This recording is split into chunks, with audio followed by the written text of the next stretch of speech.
If you've ever found yourself reaching for money related goals, or you have the thought that once I make X amount of money, I'll be good, I'll be safe, this episode is for you. I hate to be the bearer of bad news, folks, but making the money does not, will not ever guarantee that you'll feel safe. In fact, money alone will never make you feel safe. And so, if you're chasing the money, you're chasing your first 100K, your first million, half a million, 300K, whatever the amount is, have you thought about why? Is it because you want to have your bills on auto pay? Is it because you want to buy a house or a home? Is it because, having X amount of dollars in the bank, makes you feel like I'm good? I don't have to depend on anyone. I am self sufficient. Whatever it is, it all comes back to safety, which in Maslow's hierarchy of needs is foundational. By the way, just quick asterisk here. Maslow's hierarchy of needs was actually developed from Maslow's first-hand observations of the Blackfoot Nation, a highly successful and developed society out in Canada, well, what is now known as Canada, with which he embedded himself before drafting his theory. So he stole it, but you know, just wanted to throw that in there, put a little asterisk.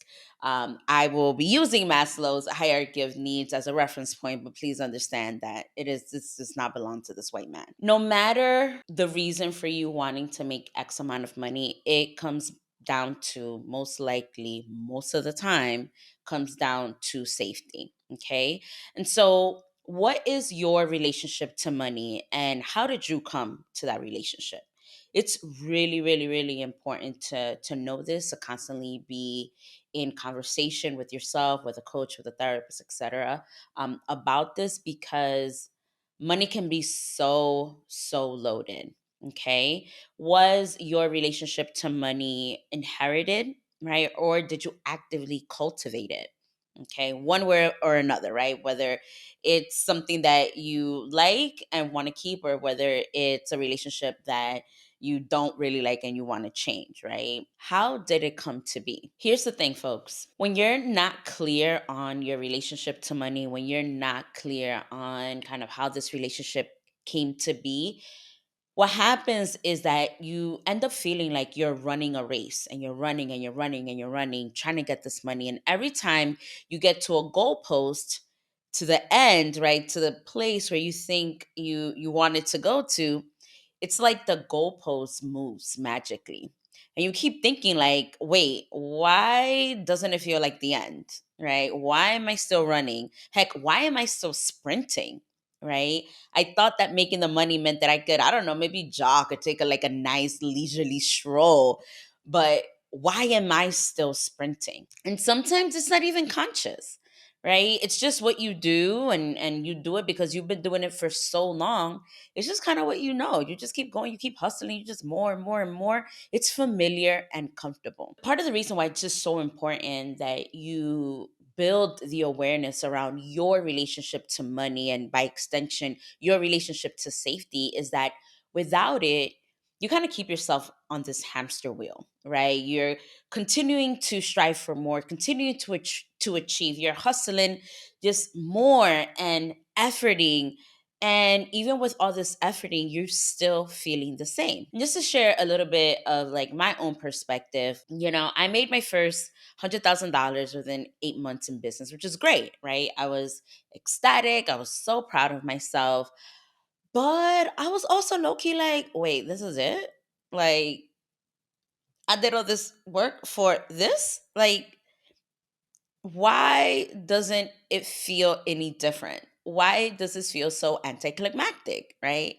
And that's because I thought that, the money, the six figures meant that I would feel differently in my body, right? That I would feel safe in my body.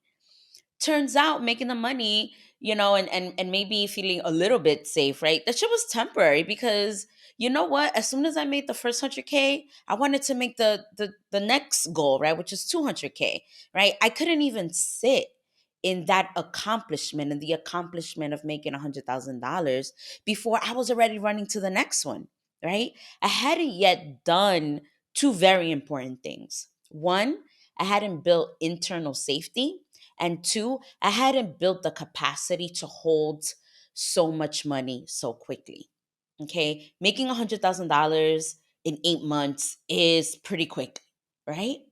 And so, what was happening because I hadn't done neither of those two things, right? Because I just didn't know, my identity hadn't caught up to my reality, right? The money felt uncomfortable, even though it's what I wanted the most. Ain't that some shit? It's like I'm hustling, I'm working, boom, I achieved the goal. And my body's like, I don't know, girl. Something about this is fishy. Something about this feels unsafe. This is literally what it was, right? And so, in being with this, in having this awareness, and working through this, I realized that sitting with that accomplishment meant that it was real.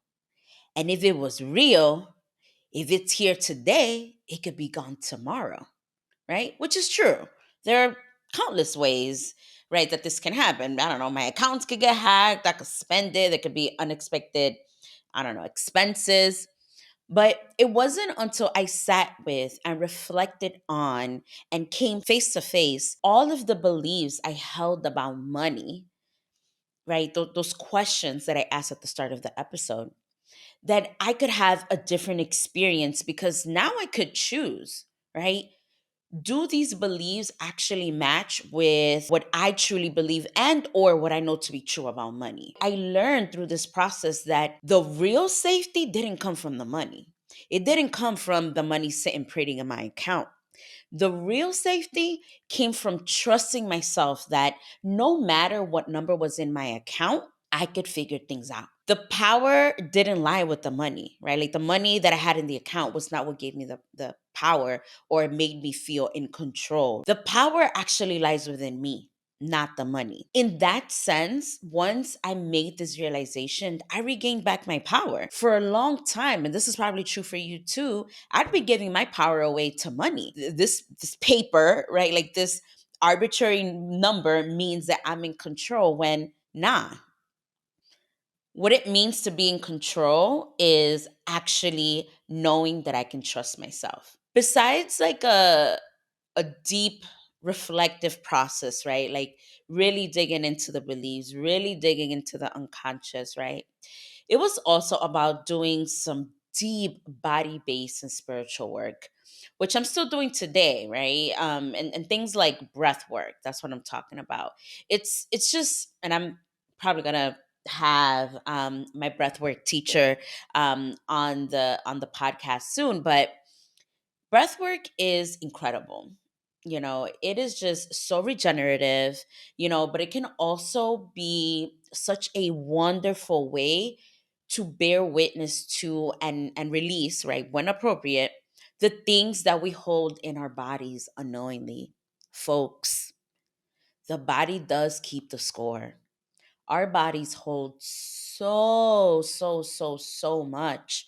And if you've been a part of my audience for a while, or if you're just new to me, just know that I am always talking about the mind body connection. If for me personally, and I think this is just true about like just like good nourishing practices, there's a part that belongs with like the mind and the cognitive process, and then there's this other part that has to do with like the feeling and the being. Case in point, I know that I've been a Black woman for many lifetimes. So I know that outside of what I'm holding from this lifetime and the things that have happened in my family, right?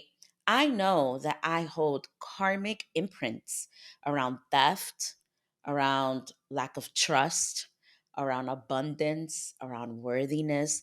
All of these themes that are super, and deeply complex, but also surround money. So I know that I hold this. Even in this lifetime, not too many generations ago, there were a few experiences around money and trust and the ability to have money that also impact me because they impacted my mom and my grandmother, right? They both grew up in extreme poverty before they came to this country, right? So, like, genetically, you can look into epigenetics.